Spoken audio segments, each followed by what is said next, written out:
Are you a podcaster? Maybe you've got that big idea and you're looking for a network to join. The multi-award-winning Ozcast Network can get your content to eyes and ears all over the world. Join now for the first month free, and you could be featuring this sound at the beginning of your podcast. Ozcast. Simply head to ozcastnetwork.com for details. Ozcast.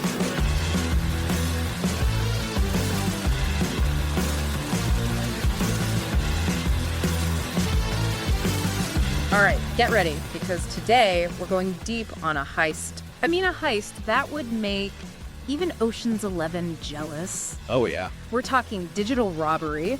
A digital robbery so big it makes the biggest bank heist in history look like, well, like spare change. Wow. Okay, so what are we talking? Bigger than, that whole Quasi-Hussein thing back in '03. Way bigger. No way. Yeah, remember that story? Saddam's son basically cleaned out Iraq's central bank. Oh, yeah. Needed trucks to haul away over $1 billion, right? Yeah, well, this one's over twice that amount. Yeah. And get this, it wasn't even physical cash. Wow. It was all digital, the cryptocurrency Ethereum. Why? Okay. The FBI is calling this operation TraderTraitor, and the culprit might surprise you, it was North Korea. North Korea. Yeah, seriously. Yeah, North Korea. I mean, it's kind of wild how this whole thing really changes how we think about these, massive heists. Like we picture, I don't know, like bags of money and vaults and all that.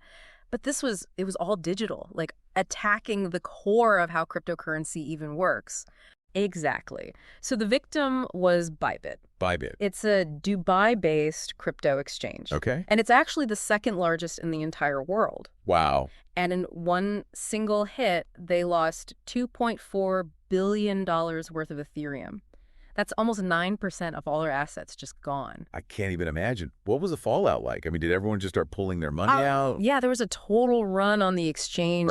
Shockwaves throughout the entire crypto world. It must have been complete chaos. Yeah, I mean, it just shows you how even the biggest players, the ones everyone thinks are untouchable, they can be vulnerable. Totally. So the hackers, they went after Bybit's cold wallet. Their cold wallet. It's basically like the Fort Knox of cryptocurrency. It's an offline system that's meant to be impenetrable. Right. Keep it all offline, super secure. But I guess even Fort Knox has weaknesses, right? Exactly. But how do you even start to break into something like that? It's not like there's a physical vault to break into. Well, this is where things get really interesting. Cybersecurity firms, Signia and Verichains, they investigated, and they think the hackers might have actually planted bad code. Planted code? Yeah, right in Bybit's cold wallet. Okay. They think maybe they exploited a third-party vendor, a company called Safe Wallet. So picture this. They create this hidden backdoor and then just wait for the perfect moment to activate it and drain all the funds. So one tiny little vulnerability, maybe in some third-party system that everyone overlooked, can bring down even a giant like Bybit. That's kind of scary when you think about it. Yeah, it really highlights how insecurity, your strength, is only as good as your weakest link. Yeah. And that's true even in the digital world. Absolutely. Okay, so let's talk about North Korea. I mean, it's not exactly known for being a tech hub, right? So how do they manage to pull off a cyber heist this sophisticated? It's a good question. I mean, a lot of people are puzzled by it, but the FBI is pretty sure who's behind this. The Lazarus Group. They're a group of, get this, state-sponsored North Korean hackers. State-sponsored. So they're basically government employees. That's what the FBI thinks. And these aren't your stereotypical hackers in a basement somewhere. These are highly trained, they got tons of resources, and they've been targeting crypto and blockchain for years. So North Korea's running a whole digital crime ring right under our noses. That's bold. It's bold and it's strategic. See, the FBI believes that North Korea is turning to cybercrime more and more. Why? Well, it's a way for them to, to fund their regime and to get around all the international sanctions they're under. It's like a whole new kind of economic warfare. Exactly. And they have experience. Don't forget about that Bank of Bangladesh heist back in 2016. Oh, yeah. $81 million, right. Yep. That was another North Korean hacking group, the Beagle Boys. So they've been at this for a while. But this Bybit heist, this takes things to a whole new level. Totally. Okay, so they've got the motive, they've got the team. But how do they do it? How do they actually get into these systems? I mean, they're not physically breaking in, right? No, it's all done remotely. And one of their best tricks is something called social engineering. Think of it like digital deception. Oh, okay. They'll trick people into, clicking on bad links, downloading software that looks legit, but is actually malware. They prey on human trust and curiosity to get what they want. So creepy. Yeah, so it's really a mix of technical skills and psychological manipulation, like a high-tech con game. Yeah, yeah. Okay, so they get into the system and they steal billions in crypto. What's next? Do they just like transfer it to their accounts? Wouldn't that be flagged immediately? That's the tricky part. Laundering that much cryptocurrency is seriously complicated. According to the FBI, what they do is they try to cover their tracks.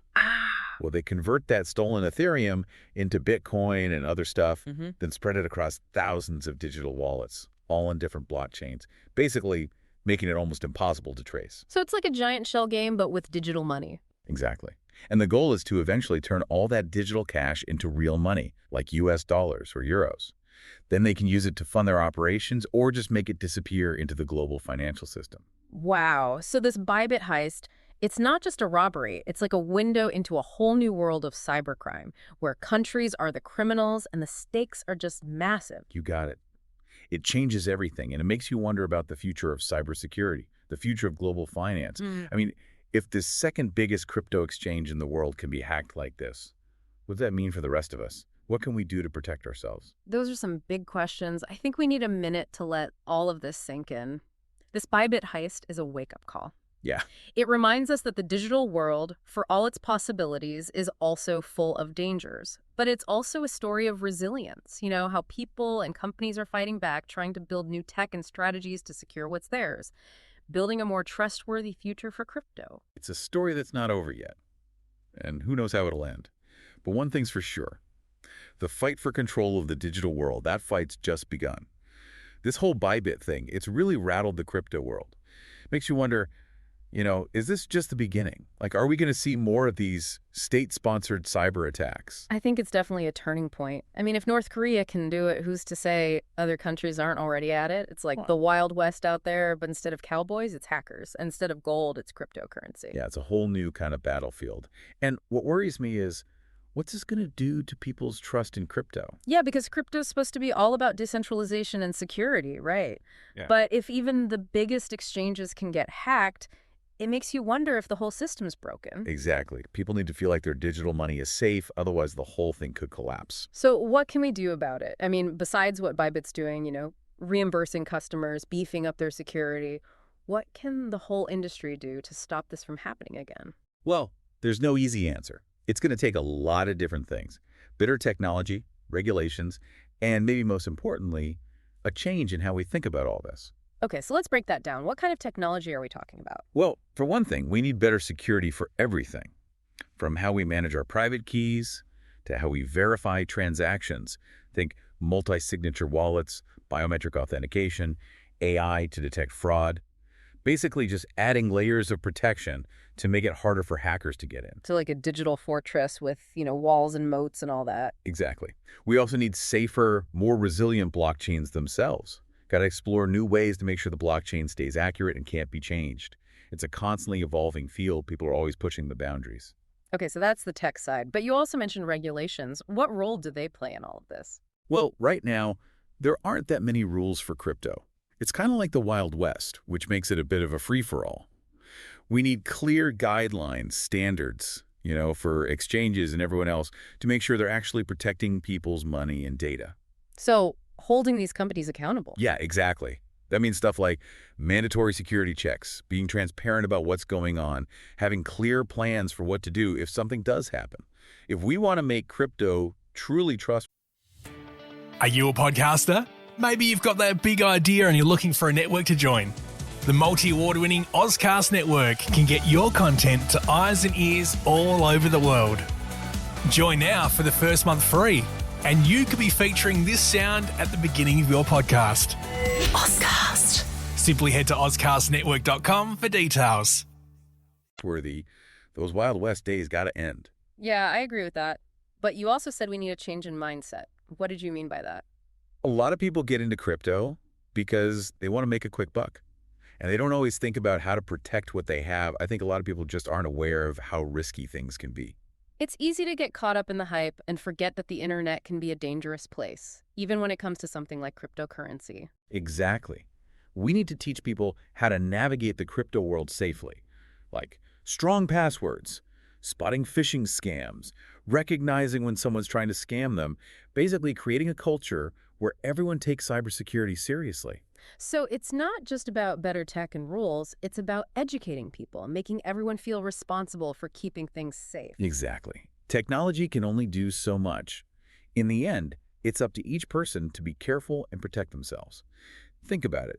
You wouldn't leave your front door unlocked or your wallet just lying around, right? Of course not. Well, it's the same with the digital world. Got to treat your digital stuff with the same care you would your real-world possessions. So it's about thinking differently. Crypto isn't just another investment. It's part of this whole digital ecosystem, and we need different security habits and ways of thinking to stay safe. That's it, and that's where education's so important. The more people know, the less likely they are to become victims. So we've got tech, regulations, and education. Anything else? Yeah, one more thing. Collaboration.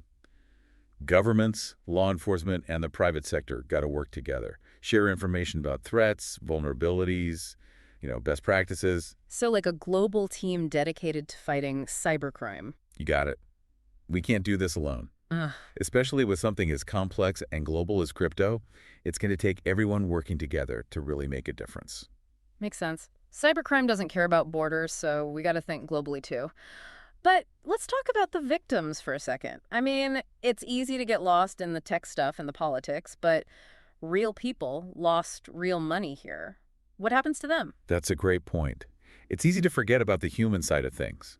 With Bybit, their CEO, Ben Zhu, actually covered all the customer losses himself, paid it out of his own pocket. Really? That's pretty amazing. Most companies would try to downplay it or point fingers. Yeah, it was a big deal. Shows you how committed Bybit is to their customers.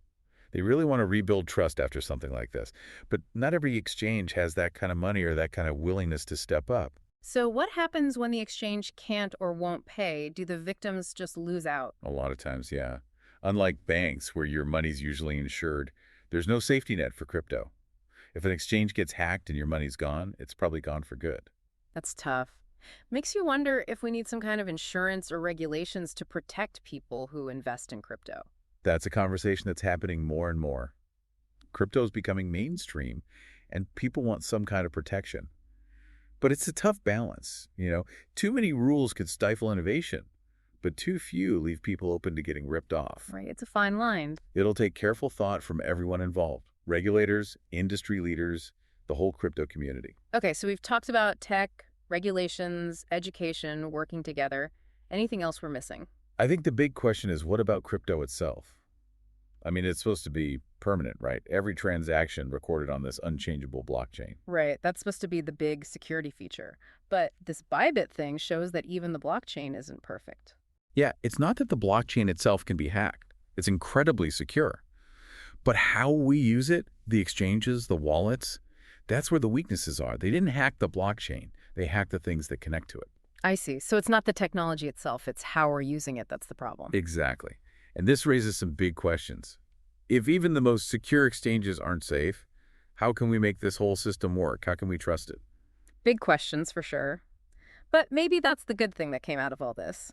This Bybit heist, it's forced us to face some hard truths about how vulnerable crypto is.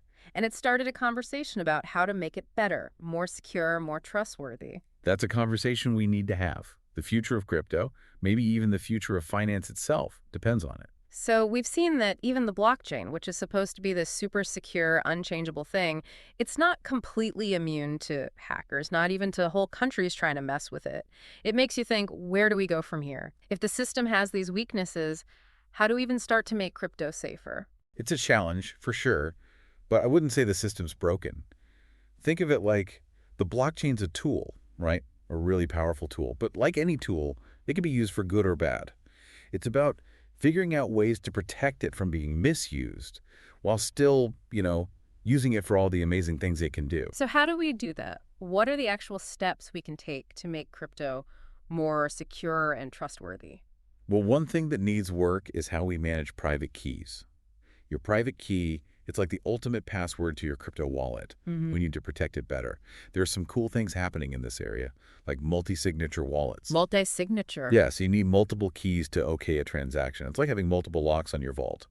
And then there's biometric authentication, using stuff like fingerprints or eye scans to verify who you are. So it's about adding extra layers of security, right? Making it harder for someone to steal your crypto. Exactly. And it's not just for individuals. Exchanges are doing this too.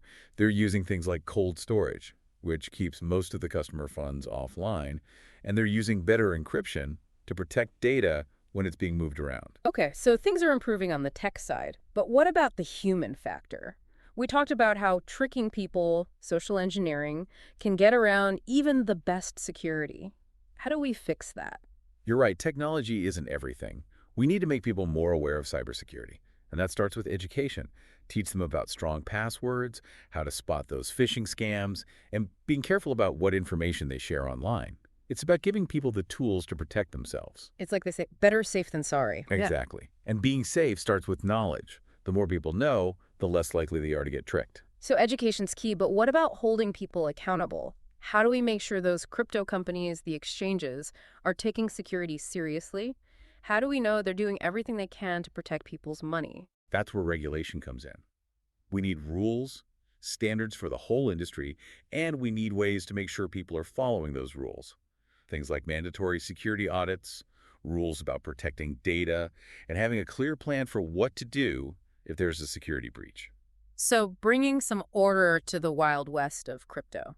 Yeah, you could say that. It's not about stopping innovation. It's about making sure everyone's playing by the rules and that customers are protected. But isn't there a risk with regulation? Too much, and it might stifle innovation. Too little, and people get taken advantage of. How do we find the right balance? That's the tough part. It's something governments all over the world are trying to figure out.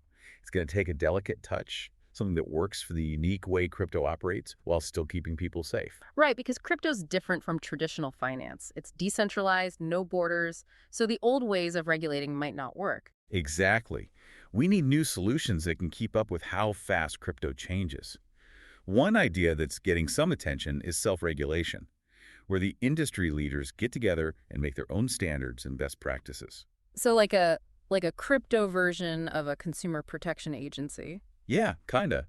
The idea is to create more transparency, accountability, and trust. Of course, it only works if everyone's on board and actually follows the rules. It can't just be for show, right? Nope, it's got to have real consequences. And that's where the government still has a role to play. Even with self-regulation, they need to make sure the rules are being followed and that people are protected. So it's a team effort, really. The industry and the government working together to create a safer and more stable future for crypto. That's right. And it's not just them. The whole crypto community needs to be involved, pushing for change and making sure everyone's doing the right thing. Okay, we've talked about a lot today. Better technology, stronger regulations, education, working together, and even just changing how we think about crypto. It's a lot, and it can feel overwhelming, but I think it's important to remember that we're still in the early stages of all of this. And we all have a part to play in shaping where it goes from here. Whether you're a crypto expert just starting out or just interested in this tech, the choices we make now will decide what happens to crypto in the years to come. So to everyone listening, stay informed, stay involved, and be part of the conversation. Do some research on the Lazarus Group, learn more about blockchain security, maybe even try out crypto yourself. Just remember to stay safe. The more you learn, the better prepared you'll be for this exciting, ever-changing world. And who knows? Maybe you'll be the one to come up with the next big thing that makes crypto even more secure. We're all in this together, building a future where crypto can be used safely, securely, and for the good of everyone. Well said. I think that's a perfect place to wrap things up. So to all our listeners, keep learning, stay curious, and until next time, stay safe out there in the digital world.